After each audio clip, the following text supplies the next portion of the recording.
What's up, guys, and welcome to another episode of Inside the Ice from Game Changer Sports Network with Tim. Today, I have a special guest with me. I got my friend Kevin, as we're going to be discussing my weekly top 10 power rankings in the NHL.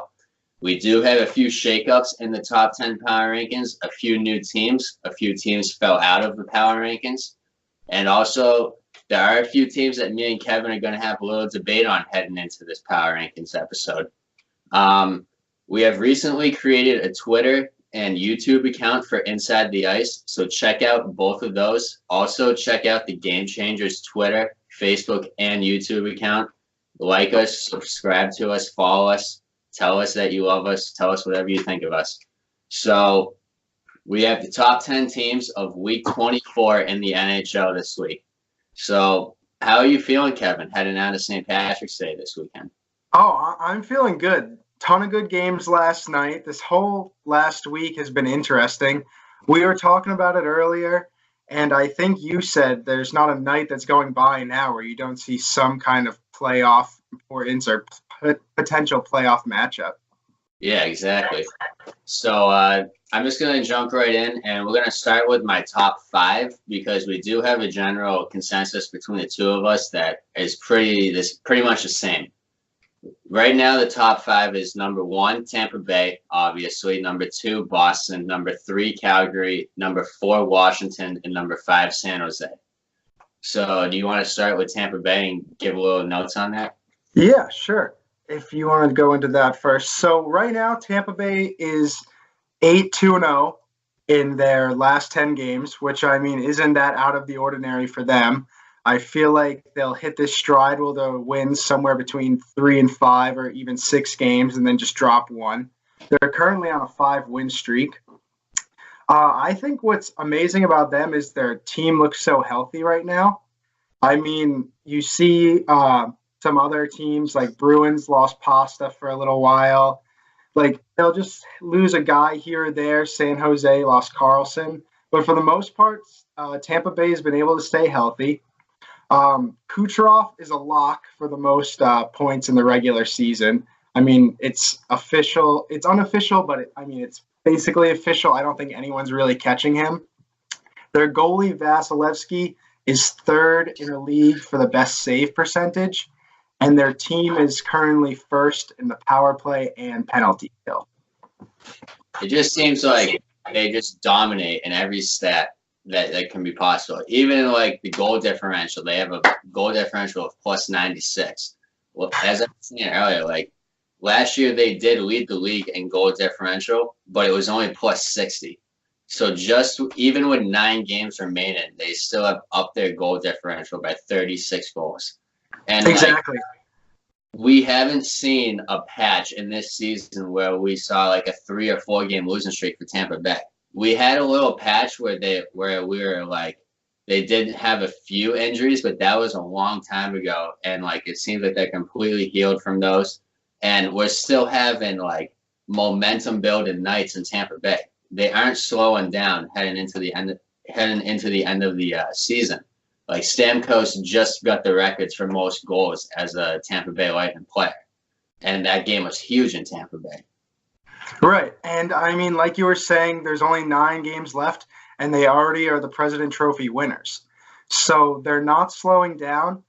We're in the last quarter of the season, and I think we have seen some teams who have been on the top or bordering the top all year hit a quick skid, but they have stayed strong. I think their biggest win of the week came in a 6-3 win over Washington. I think that's potential. They could potentially see each other in the playoffs. They're both doing well, but just to be able to beat the top team in the Metro division, the one you're rivaling, is always huge. Yeah, it is. So staying in the Atlantic division, we have number 2 Boston. The Atlantic division has to be one of the strongest divisions this year. Their top 3 teams are like arguably all year long have been in the top 5. And one of them Absolutely. Has fallen off a little bit. But the fact that the top 2 teams in the league right now are in the same division is pretty crazy. Boston has an overall record of 44-20-9 for 97 points and are 7-3-0 in their last 10 games. They have an impressive home record of 28-7-3, and do have the third best power play of a success rate of 26.2%. Yeah. So after that amazing 19 game point streak, they hit a quick skid. I mean, the Pens broke it. It's so funny because like you hate to see it, but you could also see it coming from a mile away. Of course, it was the Pens to break that streak. Like, what better team to break it? Yeah, exactly. And then after that, they lost to the Blue Jackets and the Jets. But luckily for them, they were managed to stop the bleeding. They saw Columbus again after they lost to them 2 games prior, and were able to beat them in overtime. And then, I mean, last night it was just they just whopped the Islanders 5-0 in Nassau. Which, I mean, I feel like people have been whipping out stats all year about how much better they play in Nassau, but not last night. No, last night I was honestly a little nervous heading into that game as a Bostonian because I knew how important it was to break that losing streak. But I knew that, one, the Islanders had all those rumors about, it's hard to go in and win in Nassau. And 2, the Islanders all year have allowed the least amount of goals against. So I knew it wasn't going to be easy scoring in Nassau. But the fact that the Bruins are able to make it 5-0, get a shutout win, and snap that losing streak, that could be a win that sets this team straight for the remaining 9 to 10 games that they have left. Yeah, I mean, I don't believe maybe it changed after last night. I'm not sure if the Bruins have officially clinched a playoff spot. They haven't. Yeah, they haven't, but I would say unofficially they have. Yeah. And then, of course, Pastrnak being back in the lineup is a huge addition to them. But, yeah, let's jump into number 3, the Calgary Flames. They're currently 5-5-0 in their last 10. I mean, they dropped their last game to the Jets, but they were the first team in the West to clinch a playoff spot. And a lot of what I've been reading on the Flames is that their team is happy with the way they've been playing lately. Yeah. And I mean, for a team who's 5-5 in their last 10, I mean, we've seen the Leafs drop off a little. Even the Sharks have hit a little bit of a rough patch, and I don't think any of their players are like exactly talking to the media or in any kind of interview saying they're happy with their play. But I mean, I think things are definitely going to start looking up for the Flames soon.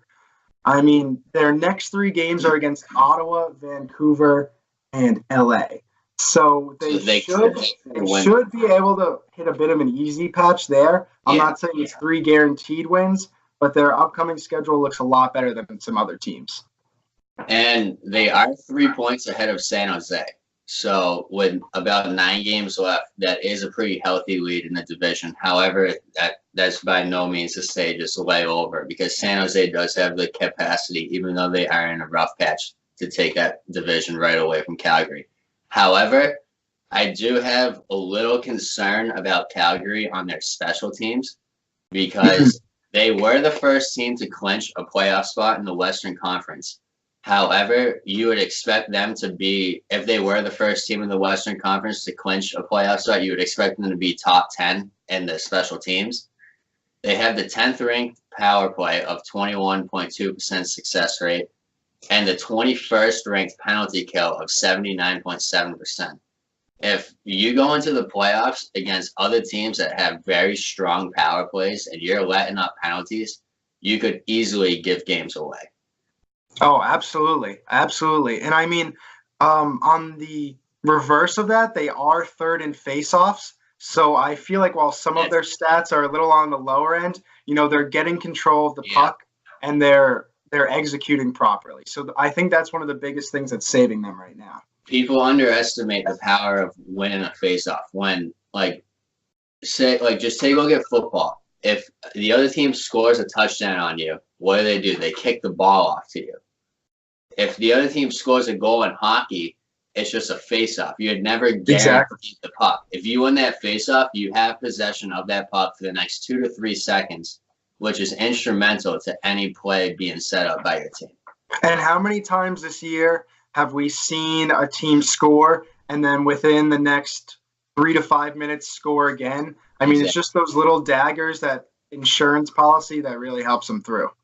Yeah. So we're going to hit number 4 right now, bouncing back into the Eastern Conference, the defending champs with the Washington Capitals. They right now have a record of 43, 23, and 7 for 93 points and are 8-2-0 in their last 10 games. They have a top 10 power play, 9th in the league of 21.7% success rate, and have a solid home and away record. This team is showing you that they not only can win at home, but even if they do have to go on the road, they can win on the road because their home record is 21-9-5, and their away record is 22-14-2. Yeah. This week the Capitals played Philly, Tampa Bay, and New Jersey.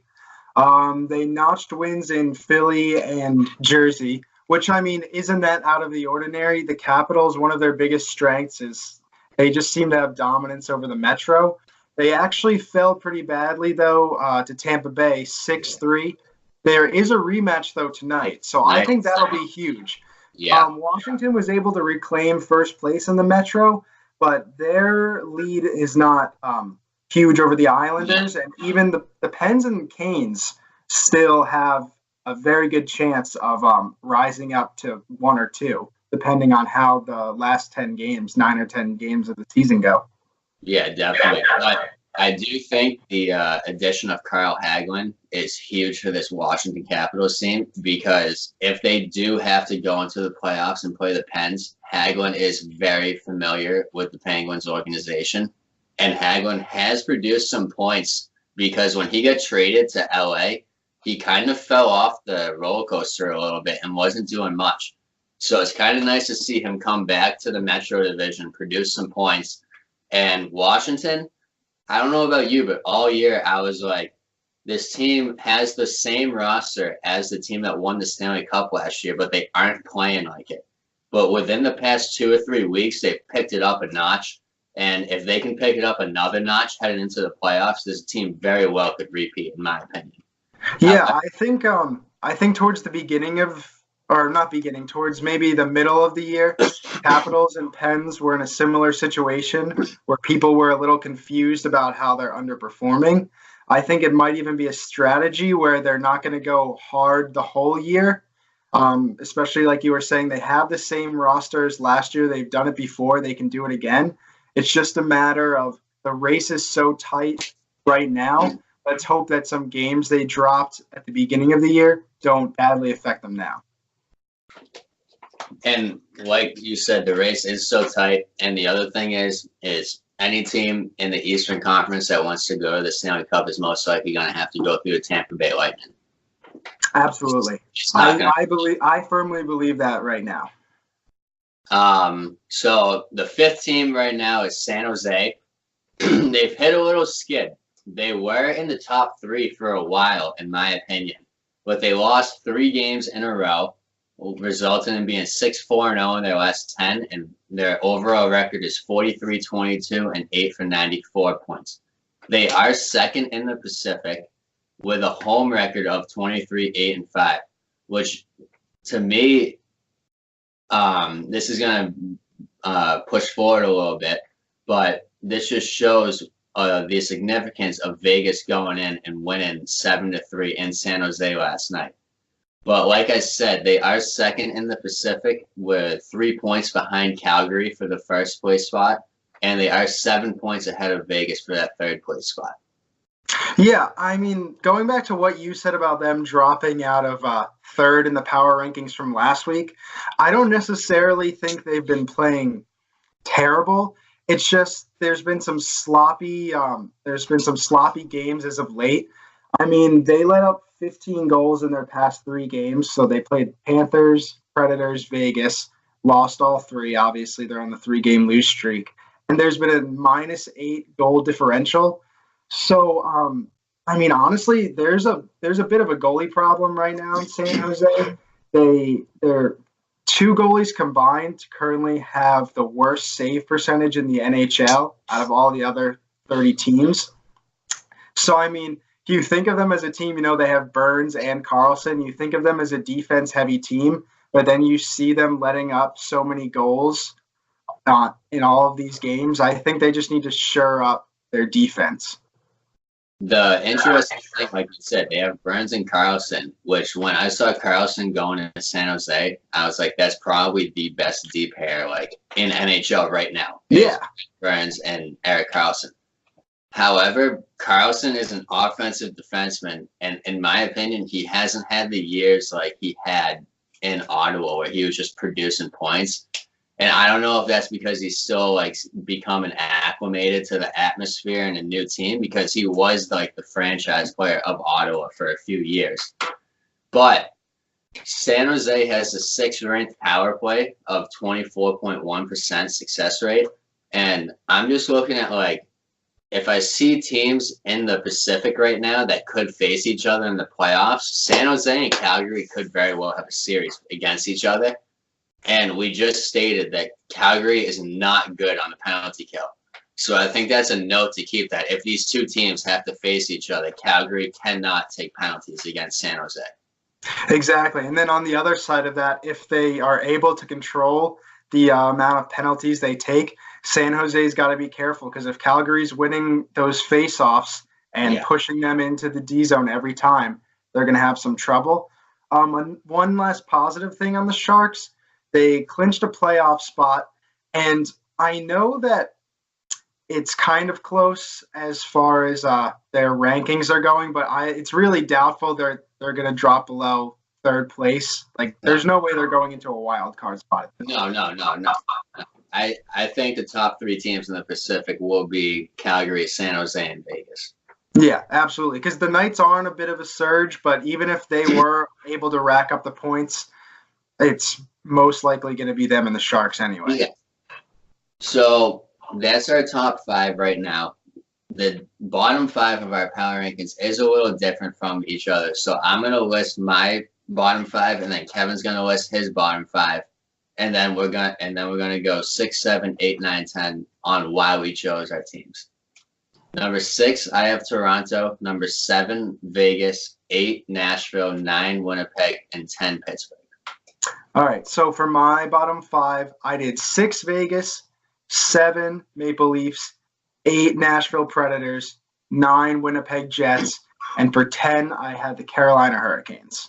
All right. So for mine, I chose Toronto as number 6 because I feel like although they have lost back-to-back games and are 4-5-1 in the last 10, the fact that they have like the 3rd best goal differential in the league and the 7th best power play right now with 22.8% success rate, that I don't know how much their struggles has been of playing against stronger teams, because they won in Nashville last night and didn't look the best, and Nashville took that win 3-0. They are playing out of the Atlantic Division, which is one of the hardest in the league right now. So if they do want to make a run for the Cup this year, they are going to have to turn things around. But what's your case for Vegas and number 6? So my case for Vegas at number 6 is in their last 10 games, they're 9-1-0, and they're currently on a 3-win streak.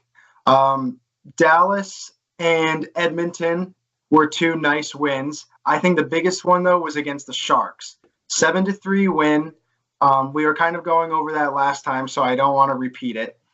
But I think the Golden Knights have had some luck with their backup goalie, which I think has been the opposite for the Leafs. So my biggest reason is that the Golden Knights, they haven't really been seeing many problems on defense lately. I mean, they've been letting up like a few more goals than they might want to a game, but they've been staying dominant. They've also just been surging throughout the playoff rankings. I know it hasn't just been this week. It's been the last few weeks, but I think that's great for them. And their next 2 games are going to be against Winnipeg and then Detroit.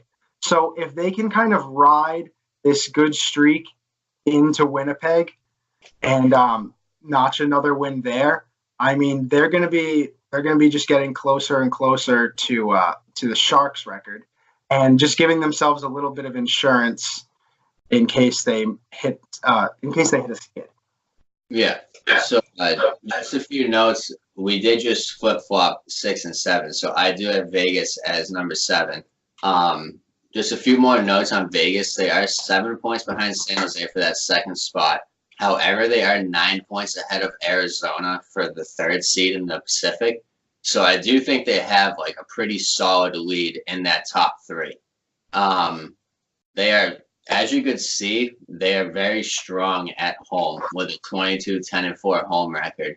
However, my main concern is heading into the playoffs. Right now, they don't hold much home ice advantage, and they are just teeter-tottering above 500 on the road with a road record of 19-17-1. I think it really depends on goaltending for Vegas right now because there are 9 games left in the season, and Marc-Andre Fleury is listed as a lower body injury, but there's rumors that his wife is also very close to delivering a baby. So I think it depends on how much the injury is versus how much it is his wife is just going through some stuff that he needs to take some nights off. But if Fleury is in net and ready to go, that's Vegas's best shot if they have to go on the road. Right. And as I was saying earlier, if Fleury's injury maybe turns out to be a little bit more serious, just getting these few extra insurance points just to make sure that if he is out and Subban does have to get the start for a majority of the last games, that he doesn't tire himself out and they start, the bleeding. The reason I put the Leafs at 7 instead of 6 is because I think that they similar to the Sharks, have been having some trouble on defense and especially goaltending lately. So with their backup Sparks, they've actually lost the last 4 games when he was in net, and they're going through a bit of a. Did I lose you there? No. Oh, okay. Sorry. They're going through a little bit of a slump right now. It's kind of the one that people thought Tampa Bay might be hitting or, the Bruins might be hitting, but it seems like the Leafs have been getting some bad luck lately. They're also averaging 33 shots against on the year. So, I mean, they're not at the very bottom, but I think they're 24th in the NHL. No, I definitely have to agree with you with the fact that with the past few seasons, the Leafs has put together a good team. But their biggest downfall is they have no defense. They have Tavares, Matthews, Nylander, like you name it, on offense. And when Freddie Anderson is healthy, that's a solid goaltender. But like you said, Sparks is struggling as a backup. And then besides Morgan Riley and like Jake Muzzin that they got at the trade deadline, like Toronto is a little thin on the blue line, in my opinion, for a contender. If Toronto were to go out this offseason and get anyone, I would say you need to go get a defenseman. Don't go get another forward. Yeah, exactly. And I mean, we're most likely going to see Toronto play Bruins in the first round of the playoffs. And I don't know if their current defensive and goaltending matchup is going to be enough. It might just be a total repeat of last year. I'm just looking now. And Tampa Bay sealed that first seed. So the first seed is no longer up for grab. Boston is 6 points ahead of Toronto. Toronto is 8 points ahead of Montreal. So unless Toronto lays an egg and loses the rest of the season and Montreal wins the rest of the season, I really don't see Montreal sneaking up into that third spot. Yeah. Yep. All right. We got 3 more teams. Number 8, we agreed that it was Nashville. And they have an overall record of 42, 27, and 5 for 89 points and are currently on a 3-game winning streak. You got any notes for that team? Yeah, I have a few. I think it's cool. The last 2 teams they beat were the Sharks and the Leafs. So, it's 2 playoff teams. So it's good to see the Predators even out again. I know last week I believe you were considering putting them into your power rankings just because of how they were doing. So it's awesome to see that again. They're right behind the Jets in standings. Honestly, I think at this point, the first seed in that division is up for grabs. Yeah. Their last game we saw against the Leafs, it was cool. It was a 3-0 win. Boyle and Simmons both scored once against the Leafs, and then Forsberg hit the empty netter. But it's cool to see two guys they picked up right near the trade deadline are producing and winning them games. Yeah, and they are in second in the Central, but like you said, it's only a 1-point difference. And they do have a 5-point lead over St. Louis and a 7-point lead over Dallas in that division. So we agree. So who do you got for number 9? So for number 9, got the Winnipeg Jets.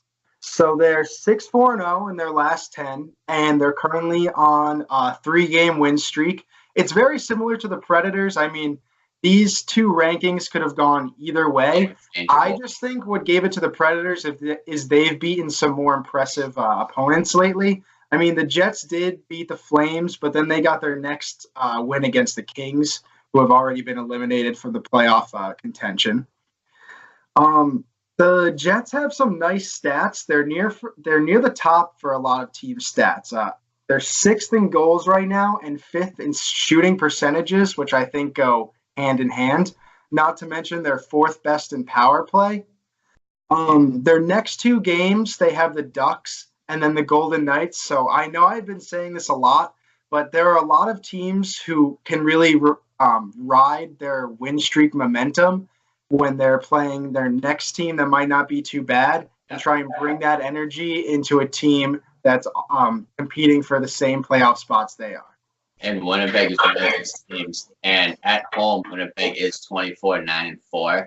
However, my main concern for Winnipeg, which is kind of similar to my concern with Calgary, is their penalty kill. They're ranked 23rd on the penalty kill with a kill rate of 79.1%. So, taking penalties in the playoffs can end your season very quickly if you are not efficient on the penalty kill and can kill those penalties. But like we both said, Winnipeg and Nashville are neck and neck for this Central Division. And just last season, the top 2 teams that finished the year was Nashville number 1, Winnipeg number 2, 3 points apart. So, So this year they aren't top in the league, but with 9 games left, they're only 1 point apart from winning the division. And last year, Winnipeg knocked out Nashville in the second round. So this could be the start of a rivalry, especially since much of these teams are fairly younger. However, I think Winnipeg has a more open window than Nashville has. No, absolutely. I think Nashville's time to win a cup is ticking. I thought it was interesting what you said about rivalries. I love how there are so many more like Southern, Midwestern teams like coming into the league. So it's good to kind of get them in. It's awesome the Predators have been on some cup runs these last few years. I love to see the difference. I love to not just see, teams from like the Northeast area just be constantly winning things. So who do you have for number 10? All right, so my number 10 is going to be the Carolina Hurricanes. 7-2-1 in their last 10. They're on a nice little 2-game win streak right now. They beat the Pens last night in an overtime win, which I think was kind of interesting because I had them for 10 and you had the Pens. They have some nice stats on their side that are pretty impressive. I mean, they're first in shots on goal and then second for least shots against them. So it seems like they have some puck control. They're kind of neutralizing chances and getting pucks to the net. And they're also 6th in penalty kill. So when they do make those mistakes, they're not really suffering through them. And now, honestly, I think the biggest reason I chose the Canes over the Pens is because I feel like the last 2 years, the Penguins have almost been doing this thing where they've kind of like towards the middle of the year, they hit coast a little bit and then go hard at the end, where I feel like the Canes have been scratching at it all year. And honestly, the fruits of their labor are definitely showing off. They're looking good. I think even though the Metro and the East as a whole are so tight, I think the Hurricanes have a great chance of staying in the playoff race. And I think the Pens have hit a bit of a skid lately, and I'm not sure how badly it's going to affect them. Yeah, so I want to say the Pittsburgh Penguins and Carolina Hurricanes like the Toronto Maple Leafs and the Vegas Golden Knights, could be interchanged. Even like Vegas, even like Winnipeg and Nashville could be interchanged. However, like you said, the deciding factor to you is that they've been going at this all year at this rate, and they won last night against Pittsburgh. My deciding factor is they are currently third, which is one spot ahead in the standings. Not sure how much that stands for, but like you said, they have hit a little skid as of late. They have lost 3 games in a row. Their last 2 being a 2-1 overtime loss to Philly, which was ended with 4 seconds left in that overtime, and then a 3-2 loss to Carolina last night. However, the Penguins do have the 5th best power play with a success rate of 25.1%, and their penalty kill is 15th in the league with 80.6% kill rate. That could be improved a little bit, but I feel like that's a little manageable. They are just 2 points behind the New York Islanders, and they are 5 points ahead of the Columbus Blue Jackets, but they are, like you said, just 2 points ahead of the Carolina Hurricanes. It's kind of crazy to look at it and be like, within 6 points, you have seed 1 through like 4. Like, yeah, I know, it's crazy. The Metro is so tight right now. I feel like the past few years has been like that. But that's gonna wrap up our top 10 power rankings right now. And tonight we have 4 games on Wednesday Night Hockey. I'm just gonna briefly list them, and if we have any side thoughts, we'll give them, and then that's gonna wrap up this episode. 7 o'clock we have Toronto at Buffalo trying to awaken themselves from this little skid. 7:30 Tampa Bay Lightning at Washington. 10 o'clock Ottawa at Vancouver. 10:30 Winnipeg at Anaheim. You have any thoughts that you want to mention? Yeah, just very quick bullet points. I think that this could be Winnipeg's chance to continue their streak, and on the other side, Toronto's chance to get out of their losing streak. I think they're both playing middle-of-the-line teams who haven't been eliminated from the playoff contention yet, but we're pretty sure we're not going to see Anaheim or Buffalo in it. Senators, Canucks, not going to be that interesting from a point of like a league standpoint. But I think the biggest game tonight is going to be Tampa Bay versus Washington. The 2 best teams in the East. Well, not best teams standing wise, but best in the Metro, best in the Atlantic going at it. Very possible that we could see them at some point in the playoffs going against each other. I wrote that in the power rank and say that we very well could see these 2 teams in the Eastern Conference Finals. Yeah, exactly. Tampa Bay, I'm very confident about seeing them in the conference finals. Capitals, if they keep playing strong and they don't dip, we most likely could see the 2 of them. Definitely. So tomorrow night we're gonna have another episode premiering where we dive in to the wild card races in the Eastern and Western Conferences. So check out our Twitter, Facebook, and YouTube pages for Game Changer Sports Network and Inside the Ice. Me and Kevin will be on the episode tomorrow night. That will be premiering at around 7 o'clock. So give us a view and tell us what you think.